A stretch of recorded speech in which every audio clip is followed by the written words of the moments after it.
What's going on, your bumper clots? It's your boy Captain Smoke, man, and I'm back here with another episode of Two Hits, bro. And I've been talking a lot about the NBA recently, but I've made a few episodes about the final series so far, and I decided not to send them. They turned it into more of a high ramble than anything. So basically today, I'm gonna give y'all my thoughts on the Cavs and 7 thing. That it's kind of picking up a little bit of traction, but my initial prediction for the series was Cavs and 7. But obviously, when they went 3-0, everybody kind of doubted them. But I knew they weren't going to get swept, or at least I, had a strong feeling that they wouldn't get swept. But now that we're at 3-1, we're pretty much in the same. We're in the same situation that we were in last year as far as the record goes, as far as the series, stands and all of that. Obviously, you have Draymond Green not suspended. You have Kevin Durant on the team. But basically, I just want to give y'all my opinions on if I think Cavs could possibly pull this off. If Cavs and 7 is possible, and why or why not. So, cheers.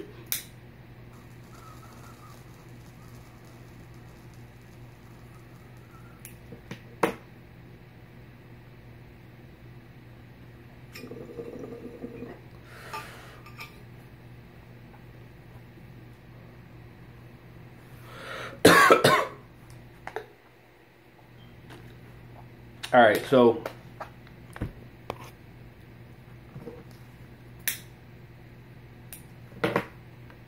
jumping right into it, like I said, my initial prediction for this series was Cavs and 7, right? Now, after game one, obviously Golden State jumped out and looked, real impressive to everybody. But for me, it was the underperformance of the Cavaliers, and that's mainly what I want to talk about this entire video. Is pretty much, I feel honestly, just from watching all of the games, each game could have went a different way, especially okay, so game one, let's just give it to the Warriors. They played a great game, even if the Cavs didn't have 20 turnovers and stuff like that. It's still going to be close, right? But when you lose by 20 and then you have 20 turnovers, that pretty much lets you know what you're doing wrong. You're giving them 20 extra opportunities to score on you, a team with this much firepower, all right? So secondly, going into game two, they played really well for the first 3 quarters, I thought, and then they started getting into in my opinion, too much ISO play with Kyrie. Now, when I say too much ISO play, for me, when Kyrie gets the ball, there's certain times when you can just see the aura around him that he's going to put up a shot no matter what. I love it when he gets to the basket because to me, and I might be old school in this sense, but if you're going to take a contested shot, right? If you're going one-on-one with a guy and you're Kyrie Irving with the handles and the speed and the agility and all of that, my thing is, same way I feel like with LeBron, go to the basket because with your playmaking ability, you're either going to, okay, so if I'm Kyrie Irving, I have the mindset, and you can tell he has the Mamba mindset that nobody can stay in front of me. Nobody can guard me one-on-one, right? So we're playing man-man. I'm banking on my chances of getting past you. How many times has he... look at Klay Thompson, bro. You got to give it up to Klay. He's been playing great defense on Kyrie this entire series, but no matter what he does, the most he can do is just be there and contest the shot. But when Kyrie gets the ball to the basket, he can finish with either hand from practically anywhere around the basket. So it's you're either going to draw help and open up the corners for these shooters that, granted, they've been literally hit or miss. Mostly missed this entire series. They turned it on a little bit game 3, and then they were excellent game 4. But that's what I wanted to see more of, and I felt like that's what they did in game 4. Kyrie got his, but he was also looking to, there was times when he passed up a shot that he normally would have taken. Secondly, they cut down on the turnovers through the first, especially the start at the beginning of the game. They had hardly any turnovers. They did have a few really bad turnovers. Kyrie, dribbled the ball through his legs, lost it, went back court. Just some passes that could have been made better. But all in all, this is the game that I thought the Cavaliers would have had to bring anyway to beat Golden State. And I thought they were more than capable of playing these games, especially the last 3 games, right? So, in my opinion, this could have very easily, honestly, this series could have went to Cleveland 1-1 had they executed in the fourth quarter in game 2. Game 3, obviously, we kind of expected them to win. But, at the end of the day, when you watch, any NBA series, the goal is to win on the road. Defend your home court and win on the road. So Golden State did what they were supposed to do. Cleveland gave up the split in Cleveland at their home, but at the end of the day, they're still alive. So the main point of this video is the whole series revolves around Game 5. Obviously, because it's another elimination game, another chance for the Warriors to close the series, and at home at that. But what I'm looking at mainly is the momentum, right? If they somehow win Game 5 and force a Game 6 on their home court, I don't really see them losing that game. As far as the momentum, because then it's like this is a series now.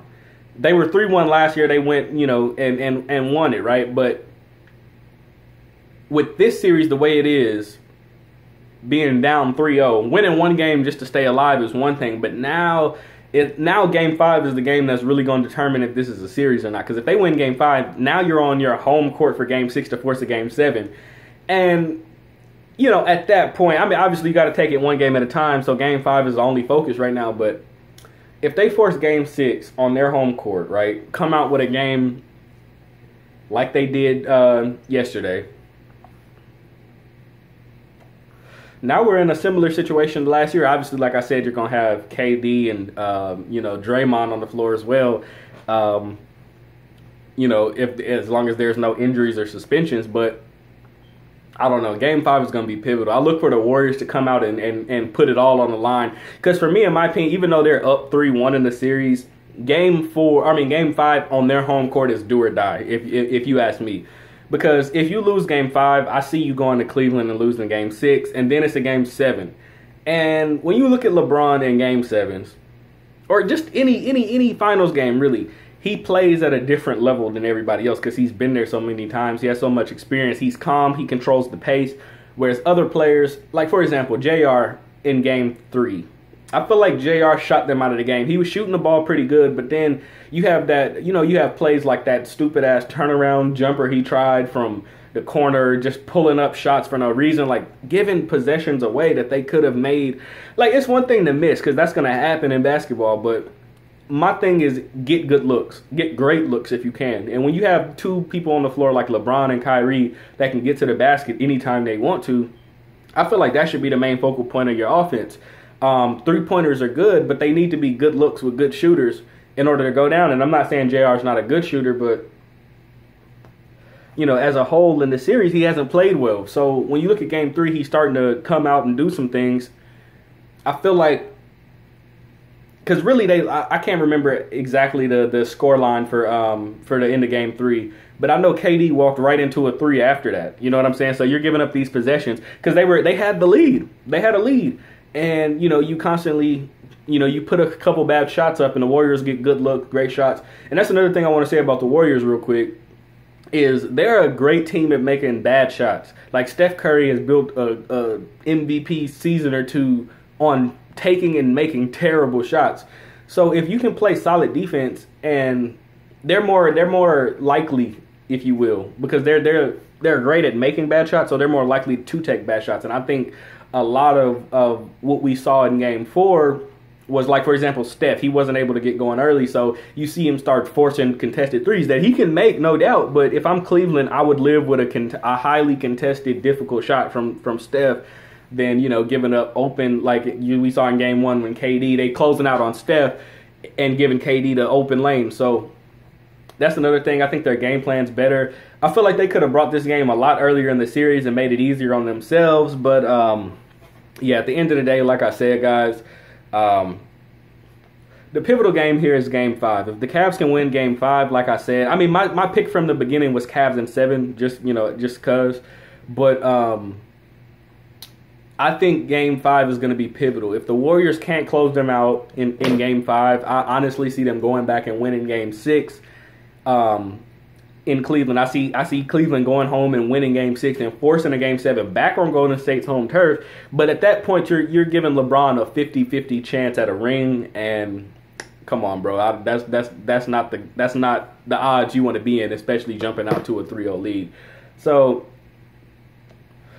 at the end of the day, man, I wish everybody the best. Like I said, I'm not really a supporter or fan of either team to where, you know, I support them all season or whatever. But I'm just a fan of the game and fan of basketball. So I think if Cleveland can win Game 5, they go home, win Game 6, and then we have a Game 7 of for the ages. You feel me? So yeah, man, it's your boy Captain Smoke. Let me know what you think in the comment section.